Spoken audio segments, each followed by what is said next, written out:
Bien, c'est samedi, c'est la veille du 1er mai et on commence avec un sujet douloureux. Magali Gutschelofer, c'est votre nom de plume, on va le dire comme ça. Bienvenue sur ce plateau. Merci. Votre petit livre aux éditions Mon Village, que l'on salue, c'est Accepter l'inacceptable. Juste avant d'enclencher la caméra, je vous ai posé la question, comment allez-vous? Vous attendez un bébé, vous avez un mari, la vie va bien, alors que vous avez subi l'inacceptable, c'est-à-dire la relation sexuelle forcée et familiale en plus de ça. Oui, tout à fait, exactement. Mais quelle force avez-vous pour assumer? Parce qu'il y a le drame personnel, l'inacceptable, puis il y a le tabou dans la société. Quel processus pour en parler, oser se faire aider Alors, oser se faire aider, c'est très important. Réussir à passer le cap dans le sens accepter ce qu'on a vécu. Donc il faut prendre conscience, il faut aller se faire aider, c'est très important, soit psychologue ou soit thérapie alternative ou tout ce qu'on veut, acupuncture, massage, etc. Mais on est obligé d'essayer d'accepter, de réussir à guérir ce qu'on a vécu pour réussir après à vivre notre vie pleinement. Est-ce que vous arrivez à vivre sans la culpabilité? On dit que c'est une chose importante. Oui, c'est une chose importante, mais je pense qu'avec le temps, elle s'efface et le corps, il se rappelle de ce qu'on a vécu.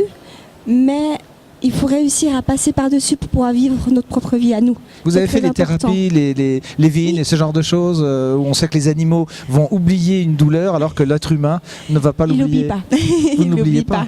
Encore maintenant, quand on en parle, vous avez un peu les larmes aux yeux. Moi, ça me panique de vous interviewer. Non. Mais comme on s'est écrit et qu'on se connaît un peu à travers les mots, c'est la force de l'écriture. Il y a le passage à l'écriture. Qu'est-ce qui vous a décidé à le poser sur le papier parce que c'est sorti cette fois? La force d'aller en avant et la force de réussir à vivre avec ça, mais en ayant mis de côté pour pouvoir vivre pour notre entourage, pour ma famille, pour mon mari, pour ma famille.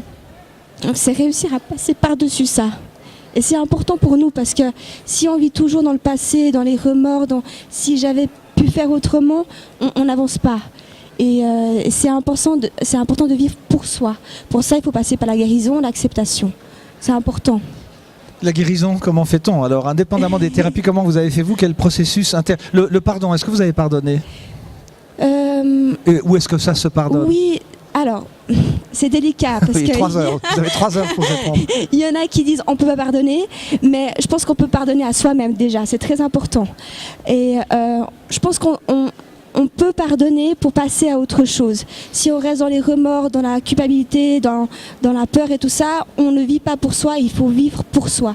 Donc oui, je pense qu'on peut pardonner. C'est dur à comprendre, je pense qu'il n'y a pas beaucoup de personnes qui peuvent comprendre qu'on peut pardonner, mais c'est important, en tout cas pour soi, pour être libéré de ça. France Loisirs, on a de nombreux témoignages de récits de vie comme ça. Il y a 8 ans, on a interviewé une dame qui avait une 60aine d'années, qui faisait encore des tentatives de suicide et qui avait pardonné à son père, mais pas à sa mère, parce que la mère avait laissé faire.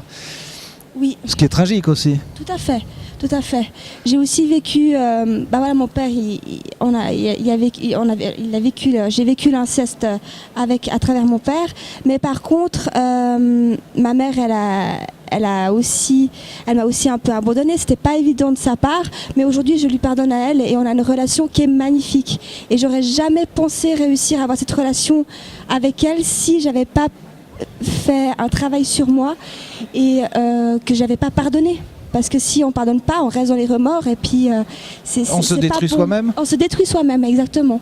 Et aujourd'hui, j'ai lâché tout ça et elle a une relation avec ma fille qui est juste magnifique que j'aurais jamais pu penser.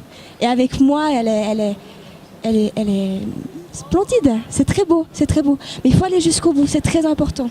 L'environnement, les copines, l'école, ça se passait comment? Silence? Silence. On n'en parle pas trop. C'est dans quelle région que tout ça se passait? C'était dans le canton de Vaud, oui, exactement. Vers Gland. Ah oui. Et donc vous n'avez pas pu parler de ça aux copines? Vous aviez une meilleure amie qui... Non. Alors, quand on le vit, quand on est en plein dedans, c'est juste pas possible. Parce qu'on est tellement... on se met dans une bulle, donc on se rend pas compte de ce qu'on vit. C'est au moment qu'on sort de la bulle qu'on prend conscience et puis qu'on se dit maintenant il faut qu'on en parle. Mais j'en ai parlé 10 ans après à mes amis.